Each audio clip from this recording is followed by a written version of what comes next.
ဒါကတော့ကို bio ကို98မှတ်ထိရအောင်လို့ဘယ်လိုချက်ခဲ့လဲဆိုတဲ့နည်းလမ်းလေးပဲဖြစ်ပါတယ်ပထမဦးဆုံး bio ကိုချက်တော့မယ်ဆိုလို့ရှိရင်နားလည်အောင်ရေးလုပ်တယ်ပေါ့နော်ဆိုတော့နားလည်အောင်လုပ်တာကလည်း self study လုပ်တဲ့သူတွေဆိုရင်တော့နည်းနည်းလေးခက်နိုင်တယ်ပေါ့ကိုကအမှသင်ချာတင်ပြပေးနေတဲ့ဆရာမတစ်ယောက်ရှိမယ်ပေါ့ကိုကရှင်နေကြောင်းနေတက်တယ်ဆိုရင်တော့ကိစ္စမရှိဘူးဆရာမတင်လို့ရှိရင်တခြားနားထောင်လိုက်အောင်ပဲပေါ့နော်အဲ့လိုမျိုးဟုတ်ပဲနဲ့ self study သမားတွေကြတော့လည်း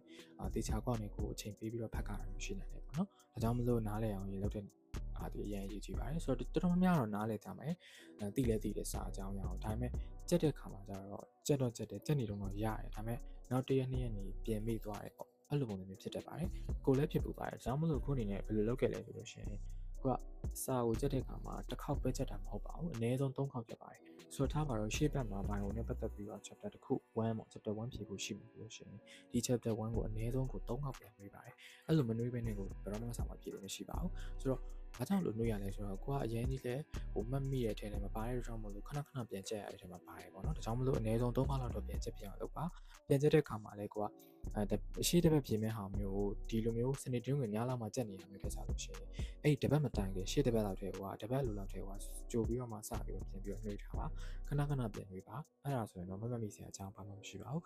နောက်တစ်ခုကတော့ချရေးတာပေါ့နော်ဒါကတော့တယောက်နဲ့တိတ်မတူနိုင်ဘူးအခုကတော့ spelling ကတိတ်ပြီးတော့ဖြေတိုင်းမှာတိတ်မမာဘူးပေါ့နော်ရေးစရာမလိုဘဲနဲ့ကိုအဆင်ပြေတဲ့ကြောင့်မလို့မရေးဘူးပေါ့နော်အချို့ကျတော့ spelling ကိုဖြေကြည့်ကိုသိပါတယ်ကိုအကြောင်းကိုသိရတဲ့ကြောင့်မလို့ spelling တချို့မရတဲ့သူတွေအတွက်ကျတော့ပြန်ရေးရမယ်ပေါ့နော်ရေးကြည့်ပါတစ်ခေါက်တော့တပုတ်ကိုအနည်းဆုံးတစ်ခေါက်တော့ရေးဖြစ်အောင်ရေးလိုက်ပေါ့နော်အဲ့လိုမျိုးလုပ်ပါတကယ်လို့က spelling အားကောင်းတဲ့သူ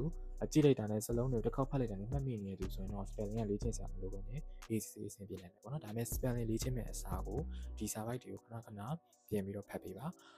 မနက်တိုင်းပဲဖြစ်ပေါ့နော်ကိုကတော့မနက်စောထားတဲ့သူဖြစ်ကြလို့မနက်တိုင်းခဏပြန်ဖတ်တယ်ပြီးတော့မှဒီဟာလေးနဲ့ပတ်သက်ပြီးတော့ဒီအကြောင်းအရာလေးကိုကိုကနေကိုဘယ်ချိန်မေးပေါ့နော်ဘယ်ချိန်မေးဆိုတာဟိုလို့ဣတိမီဆိုတာတက်စားလို့ရှိရင်ဒီအကြောင်းနဲ့ပတ်သက်ပြီးခေါင်းစဉ်တစ်ခုကတယောက်ကလာပြောလိုက်ပြီဆိုတာနဲ့ကိုသိနေတဲ့ပုံစံမျိုးလေးပေါ့နော်အဲ့လိုမျိုးလေးရင်းနှီးအောင်လုပ်ထားတယ်အဲ့လိုလေးလုပ်ရင်းနဲ့ပဲတက်ကပြန်နှွေးသွားတယ်ပေါ့အဲ့လိုမျိုးလေးလုပ်သွားလို့ရှိရင်တော့အဆင်ပြေမယ်လို့ကိုအနေနဲ့ယုံကြည်တယ်အားလုံးပဲလိုက်လုပ်ကြည့်လို့လည်းရပါတယ်အသုံးဝင်မျိုးလေးပါတယ်ဟုတ်ပါ